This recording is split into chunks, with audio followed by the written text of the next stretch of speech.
Masa kalah sama saya aja berani teriak begini lantang kok. Kalian kok nggak berani saya. Ya kan, kalah lantang. Jokowi kalau masih takut-takut. Semenjak ada KUD model ya, KUD Mandiri sampai sekarang itu mati. Mudah-mudahan viral betapa khilafah ini mencoba menggantikan Pancasila dan pemerintah cukup lamban untuk melakukannya. Kemudian umat Islam yang ada di Palestina kehilangan tanah airnya dan macam-macam lah ya menjadi acuan mereka. Teman-teman YouTubers, ayo bersatu, mulai jangan berhenti bicara tentang perbedaan, mulailah bicara tentang marturia dan diakonia. Nah pertanyaannya, apakah yang akan dilindungi ini hanya ulama atau tokoh agama Islam? Lalu Elohim itu banyak, tapi adakah satu Elohim yang menciptakan? Sebelum melanjutkan, Reaksi Channel mengajak Anda bereaksi melawan pembodohan publik berbasis narasi, informasi berita dan visual. Misi kita adalah membongkar kebohongan media informasi, narator, influencer, yang selama ini bebas bermanuver melancarkan narasi-narasi yang mereka pertontonkan lewat media sosial, untuk meracuni mental dan mempersempit pola pikir masyarakat, hanya demi kepentingan suatu golongan. Mereka berusaha menyeret dan menjebak opini masyarakat untuk meyakini sesuatu lewat narasi atau sumber berita yang mereka bangun. Walaupun sebenarnya kita tahu, mereka hanyalah seorang yang bekerja sebagai buzzer yang bertuan ke golongan tertentu. Tapi nasib bangsa lebih utama dan bukan tergantung dari narasi yang mereka pertontonkan. Luangkan waktu Anda untuk memberi masukan kepada masyarakat lewat komentar, untuk mengedukasi atau bahan pertimbangan sebelum mereka terjebak di dalam permainan narasi konyol yang mereka pertontonkan di media sosial. Luangkan waktu Anda untuk memberi masukan kepada masyarakat lewat komentar, untuk mengedukasi atau bahan pertimbangan sebelum mereka terjebak di dalam permainan narasi konyol yang mereka pertontonkan di media sosial. Kami menyarankan kepada Anda untuk memperhatikan kolom komentar, karena justru dari kolom komentarlah kita bisa berbagi pengalaman dan mendapatkan banyak masukan dan pengalaman. Tapi sebaiknya Anda subscribe terlebih dahulu bila Anda ingin memberi masukan lewat komentar Anda, supaya masukan Anda efektif untuk bahan pertimbangan kami ke depan. Simak konten yang kami tayangkan ini sampai selesai sebelum Anda berkomentar, supaya Anda tidak gagal memahami narasi yang ada di dalam konten yang kami sajikan. Terima kasih dan selamat melanjutkan. Salam damai untuk Indonesia bersama Reaksi Channel. Oh itu FPI semua itu, anak-anak FPI. Jadi bahkan anak-anaknya FPI Anda harus mulai kasih KTP-nya, harus mulai kasih tanda tuh. Hati-hati ini. Nggak mudah ya, membuat anak yang radikal itu menjadi waras itu nggak mudah. Lebih mudah ya orang-orang bekas PKI ya yang Anda jinakan, karena bekas PKI itu tidak mungkin ingin membunuh orang lain. Ya. Yang ada adalah bekas FPI yang ingin membunuh orang lain karena dididik dari kecil untuk membunuh orang kafir. Jadi hati-hati, justru yang perlu hati-hati ini FPI, HTI. Ya ini harus hati-hati nih, yang PKS, MUI, ini harus hati-hati nih. Tangkep orang tuanya, anak-anaknya dikasih tanda KTP-nya, pengkhianat bangsa, pengkhianat Pancasila. Oh harus, kalau enggak itu nanti anak-anak yang balas dendam nanti. Anak-anaknya pun harus dikasih tanda KTP-nya. Bukan masalah asli manusia, karena mereka memang sudah diracunin sama bapaknya. Dan kita sudah tahu itu terang-terangan, mereka bangga ngeracunin anaknya. Jadi anak-anak FPI, HTI, dan MUI ini lebih bahaya daripada anak-anaknya PKI justru.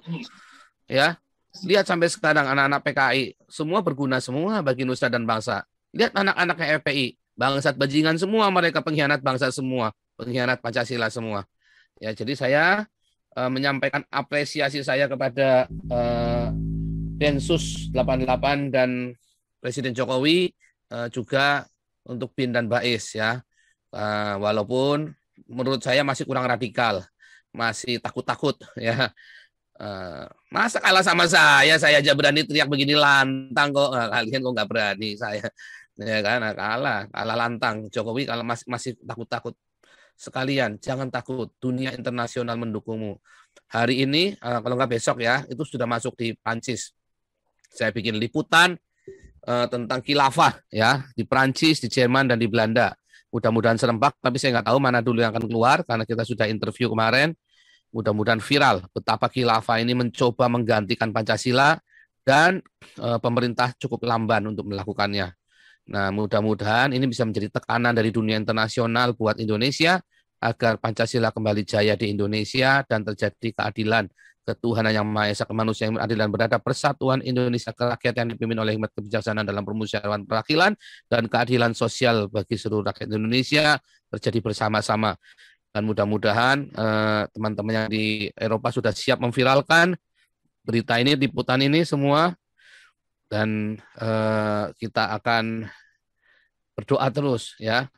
Teman-teman YouTubers, ayo bersatu, mulai jangan berhenti bicara tentang perbedaan, mulailah bicara tentang marturia dan diakonia ya, yang harus dibersihkan dari para penyamun, pedagang, dan para penukar uang. Haleluya. Kita akan buka dulu. Oh sebentar, kita akan dengarkan lengkingan rakyat jelata terlebih dahulu. Pak Wilson Mahakena, silakan. Sambil saya siapkan berita hari ini. Silakan Pak Wilson Mahakena, dinyalakan dulu mikrofonnya. Ya. Oke Pak, terima kasih. Shalom Aleichem, Om Swastiastu. Ini saya punya pertanyaan. Sebenarnya saya mau nanya kemarin, cuma karena waktunya kurang, jadi saya nggak enak juga kan, udah banyak yang ngantri. Iya. Ini pertanyaan saya yang pertama, Pak bilang kan banyak itu Elohim itu banyak, tapi adakah satu Elohim yang menciptakan segala sesuatu, sumber segala sesuatu dan awal segala sesuatu, tidak berawal dan tidak berakhir sebelum semua Elohim itu tersendiri? Itu yang pertama Pak. Ya, kenapa Pak? Lanjut. Oke. Baik, yang kedua saya mau nanya, Melkisedek itu manusia atau bukan ya Pak? Itu pertanyaan saya kedua. Ya itu aja Pak, terima kasih. Iya, Elohim yang menciptakan alam semesta ini yang jelas bukan Elohimnya orang Arab, tetapi yang menciptakan alam semesta adalah Jehovah Elohim, Jehovah Sebaot, Allah semesta alam, ya. Dan Jehovah Sebaot itu adalah Allah yang tidak dapat dilihat oleh mata, tetapi Yesuslah yang menyatakannya kepada kita, ya kan? Sehingga ketika kita melihat Yesus, kita sama dengan melihat Bapa. Ketika kita melihat Yesus, maka kita tahu Ia adalah pencipta, karena seperti di dalam Kejadian 1, ya, en arche poiesen, ya kan, Theo ho uranon kai ho gen. Nah, kata poiesen mencipta itu digunakan sama ketika Yesus poiesen air jadi anggur. Sama ya, jadi Yesus adalah pencipta. Sama ketika Yesus kasih tanah liat ke mata orang buta itu jadi melihat. Dia ciptakan mata itu dari tanah liat. Karena Yesus adalah sang pencipta itu sendiri. Yesus adalah sang Yehova itu sendiri. Yehova Yahya. Haleluya. Itu yang pertama ya. Jadi jelas tidak ada lagi. Kalau Allah Islam berkata, Allah Islam menciptakan, nggak ada buktinya. Tidak pernah ada buktinya. Nah, Allah Islam buktinya apa? Keberadaan Allah Islam saja buktinya apa? Nggak ada. Apa bukti bahwa Allah Islam itu ada? Nggak pernah ada. Apa bukti dari Allah Islam mengasihi umatnya? Nggak ada. Nggak ada, cuma marah-marah doang. Nggak ada buktinya, ya kan? Itu cuma klaimnya Muhammad aja, tapi buktinya nggak ada. Kalau Yesus Kristus adalah Allah yang tidak dapat dilihat oleh mata, yang menampakkan dirinya kepada kita, ya. Karena memang Yehova tidak dapat dilihat oleh mata, tetapi Yesuslah yang menampakkan wujud Yehova itu kepada manusia. Satu. Yang kedua, tadi apa ya tadi ya?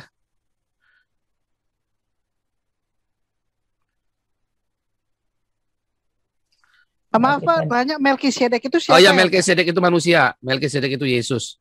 Ya, tidak berawal dan tidak berakhir. Dia adalah Alfa Omega. Ialah kalau di dalam teologinya Ramban, Rabbi Moses ben Nachamides, Melkisedek adalah namanya antropomorfisme dari Yehova, gitu ya. Jadi Melkisedek adalah Yesus sendiri dalam bentuk manusia, ya sama, gitu ya. Tidak berayah, tidak beribu, tidak berasal usul, dan tidak berakhir hidupnya. Ya, jadi Yesus sendiri, ya sama. Karena kita kan diciptakan menurut gambar dan rupa Yesus, sama dengan Melkisedek. Ya, namun hari ini kita jangan tanya jawab Alkitab, karena hari ini kita fokus mau ke kuliah kebangsaan. Besok kita kuliah tanya jawab Alkitab lagi hari Jumat. Begitu. Oke, Pak Wilson. Terima kasih lanjut Pak. ya. Pak, ya, nggak apa-apa kan lanjutkan kemarin. Tapi yang hari ini selanjutnya kita jangan tanya jawab Alkitab, tapi lebih ke Pancasila ya, karena kita Senin dan Kamis kita fokus mau belajar Pancasila, kita mau indoktrinasi, cekokin, cuci otak bangsa Indonesia ini dengan Pancasila. Pak Dragon skip atau mau lanjut? Nah, ikut aturan aja Pak Paul. 2 Nah, nampak, 1 oke. belum. Ini dulu. Opung JJ, silakan. Opung JJ dulu, silakan. Shalom. Shalom. Rahayu. Swastiastu. Rahayu Sakung Tumati. Iya. Jokong udah keluar itu. Gimana? Lanjut. Udah Oke, Pak Paul, Pulang Jenderal dan saudara-saudaraku semua yang ada di Zoom. Tadi pagi itu saya nggak sengaja melihat ada catatannya Safik Hasim membuat ulasannya dalam siaran Cokro TV yang berjudul begini. Ternyata umat Kristen itu adalah yang paling banyak mendapat pelecehan. Akan tetapi dalam kenyataannya selalu dibentuk narasi yang terbalik.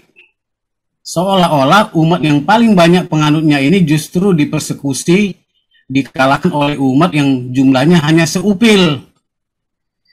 Katanya, umat Islam menjadi lemah di dunia ini karena umat Kristen dianggap sebagai penyebab kekalahan sebagai penakluk dunia.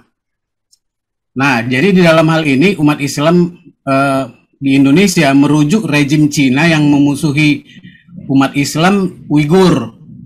Kemudian umat Islam yang ada di Palestina kehilangan tanah airnya dan macam-macam lah ya menjadi acuan mereka. Dan penilaian ini didasarkan hanya kepada perasaan saja, bukan kepada data yang ada. Mereka menolak teknologi dan produk negara kafir, tapi belum ada teknologi apapun yang dikembangkan oleh kelompok Islam seperti ini bagi kemaslahatan dunia sebagai rahmatan alamin gitu ya. Padahal bangsa ini, bahkan bangsa Arab pun ya banyak menggunakan teknologi dan produk dari negara kafir gitu ya.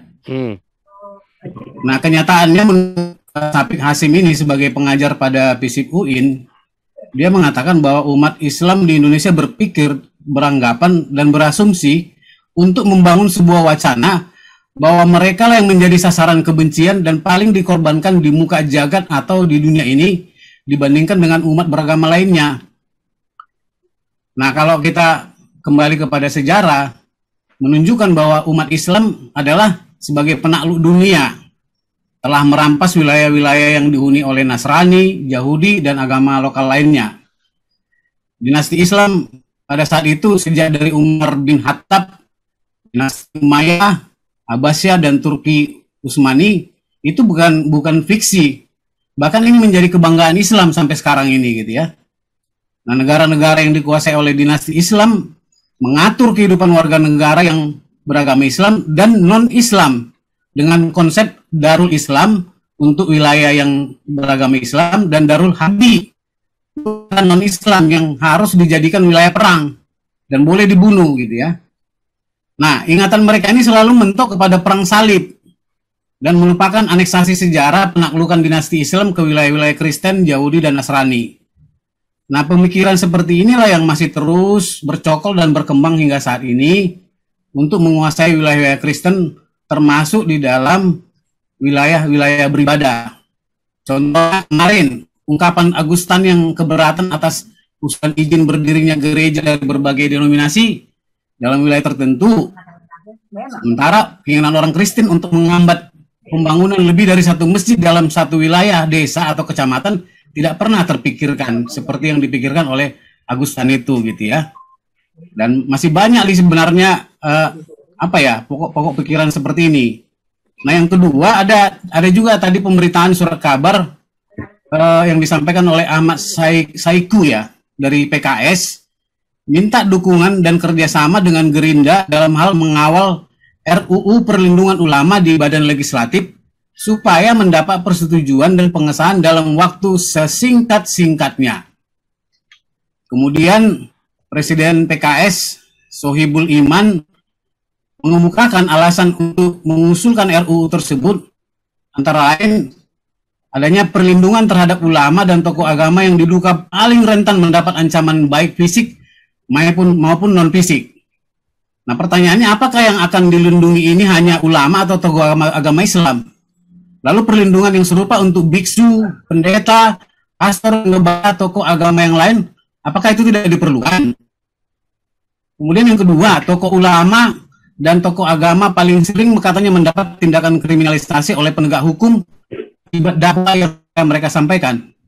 Apakah ini dikait-kaitkan merupakan upaya proteksi yang berkaitan dengan Habib Rizik atau ustadz-ustadz yang akan ditangkap karena penistaan agama lainnya? Dan kemudian Sohibul Imam ini mengutip pasal 1 ayat 3 Undang-Undang Dasar Republik Indonesia tahun 45 yang dikatakan di sana, karena itu hukum harus ditegakkan dan tidak boleh ada perlakuan yang merugikan dan mengancam hak kebebasan orang lain.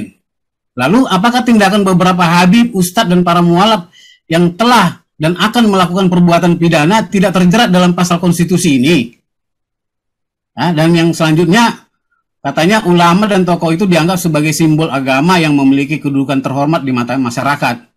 Sekalipun terjebak dalam perbuatan hukum atau tindakan pidana, sepertinya mendapat perlakuan khusus dalam penegakan hukum, atau pemerintah nanti bisa-bisa dituduh melakukan upaya kriminalisasi.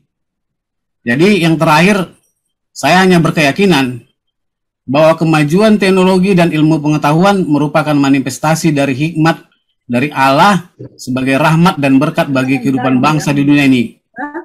Ketimbang hanya birahi untuk mengembangkan paham agama dalam manifestasi kekuasaan dan menghancurkan kehidupan orang lain yang tidak sepaham dengan mereka. Itu saja mungkin yang perlu saya sampaikan Pak Paul untuk sore ini sebagai bahan pembahasan kita. Terima kasih Pak Paul, terima kasih semuanya teman-teman. Memang itulah mayoritas mental Koreksi sedikit, budak. itu Presiden PKS bukan Sohibul Imam. Saiku. Ahmad Saiku. Baik, mungkin saya salah mengutip. Mohon saya dikoreksi untuk itu. Terima kasih Pak Gajah Mada.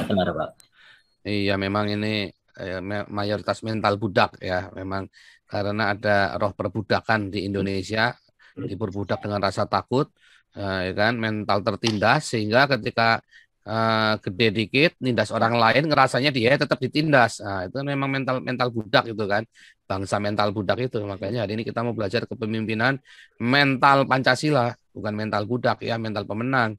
Ya, haleluya. Kita lanjut dulu lengkingan rakyat jelata yang berikutnya. Sebentar, tadi ada nih Pendeta Nathanael. Silakan Pendeta Nathanael, mana nih? Panggilan Pak Pendeta Nathanael. Wah, gilirannya disuruh maju cepetan malah nggak nongol orangnya. Mana nih Pendeta Nathanael? Biasanya paling terakhir. Mana nih Pak Nathanael? Oke, skip dulu ya. Skip dulu. Ini Pak Endro Suryanto dulu. Pak Endro Suryanto silakan.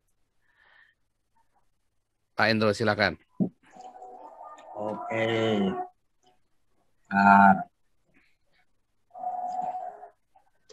Wih, ganteng Paul. Maksimum. Saya lihat tadi Pak Paul bukannya pengikut Pak Paul tapi pengikut channel Pak Paul. Kan iya, subscriber dan followersnya. Ya, kenyataan begitu kok. Ya.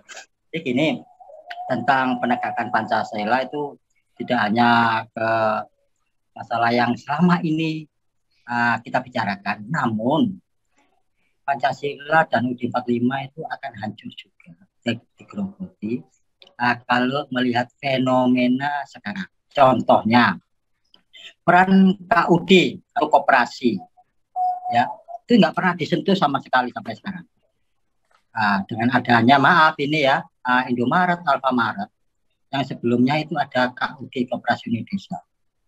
Padahal Koperasi Unit Desa itu per kelurahan dan per KUD itu punya gedung atau gudang dan punya minimarket, termasuk slab ya tadi.